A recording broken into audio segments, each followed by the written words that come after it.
Brasil se endividou, teve uma dívida externa de 1 bilhão de dólares, que era enorme, porque o país é muito grande, mas todos os outros países, México, Argentina e assim por diante da América Latina, não produtores de petróleo, ficaram ultra endividados e sem capacidade de pagar a dívida.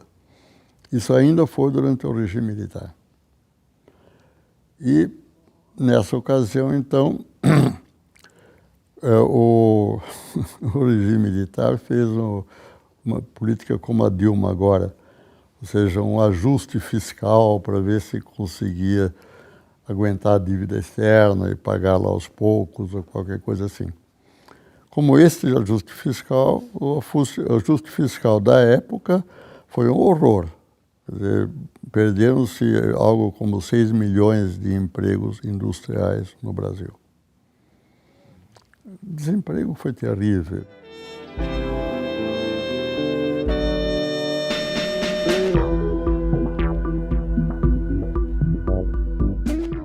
Essa Caritas estava organizando os desempregados em cooperativas, chamados pequenos projetos comunitários.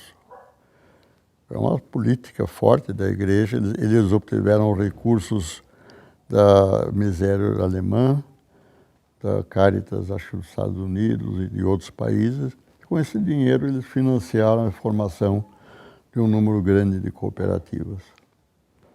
Quando eu soube disso, visitei algumas, etc., eu achei o que eu queria. Isto é o caminho para o socialismo. Democrático, etc., já que as cooperativas são basicamente democráticas. É uma criação de operários.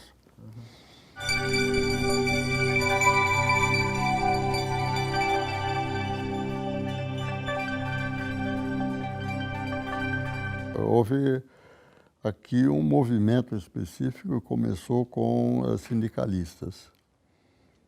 Foi a história da economia solidária concreta no Brasil, foi a atuação de sindicalistas de esquerda, evidentemente, com fábricas que estavam, digamos, à beira da falência, por causa da enorme crise.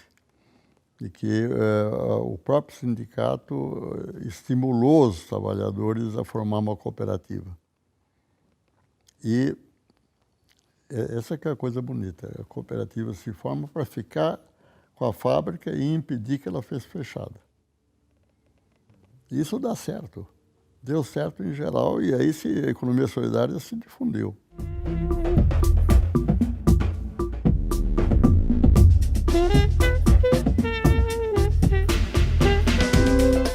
Quando a União Soviética e tudo que é socialismo real desaparece de repente, através das revoluções populares, como a queda do Muro de Berlim e tantos outros, o PT entra em crise. Como o nosso socialismo não era aquele que desapareceu, não vi motivo nenhum de que parar de falar em socialismo. E criou-se uma certa crise no PT.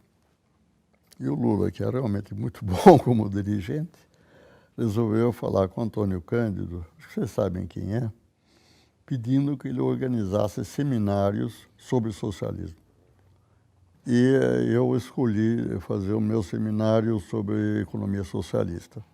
Achei que era exatamente o tema que eles precisavam para discutir.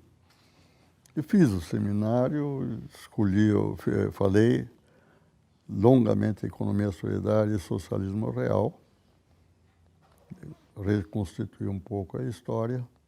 Mas isso, quando eu fiz a minha conferência, toda a alta direção do PT estava presente. O próprio Lula, o Zé Dirceu, todos. E foi muito interessante, porque eles sabiam muito pouco sobre economia solidária. Já estava acontecendo, mas eles não tinham tomado conhecimento. E, enfim, o efeito disso foi que no primeiro congresso que houve do PT, a economia solidária foi unanimidade. E até hoje é.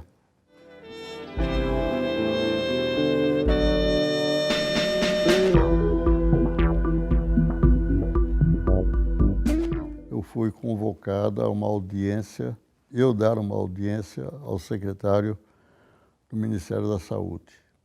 Havia já um movimento forte, mundial e forte no Brasil, de fechar os manicômios, que são formas cruéis de prender pela vida inteira pessoas que são sofredores psíquicos.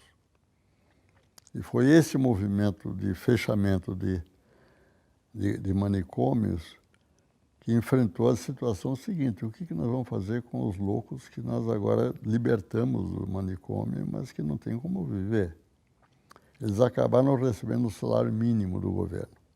E como no manicômio eles tinham que ser sustentados, eles, uma vez fora do manicômio, continuaram recebendo, até hoje recebem um salário mínimo. Mas o objetivo era formar cooperativas com eles.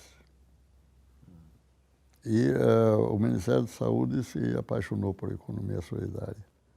Nós temos hoje 660 cooperativas de loucos no Brasil. Uma das coisas que me orgulham mais.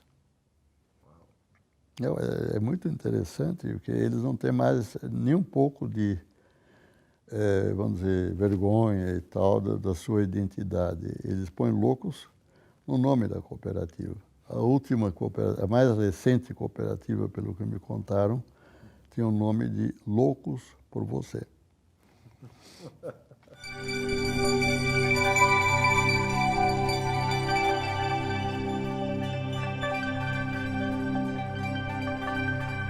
Uma grande lição que ficou para mim e para os meus companheiros todos foram os 21 anos de ditadura militar.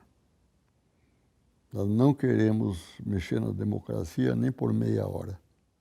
Não dá para fazer isso. Quer dizer, renunciar à democracia significa, se vitoriosos, cair no stalinismo, numa coisa dessa. Isso nós não queremos nunca. Consequentemente, a situação está assim.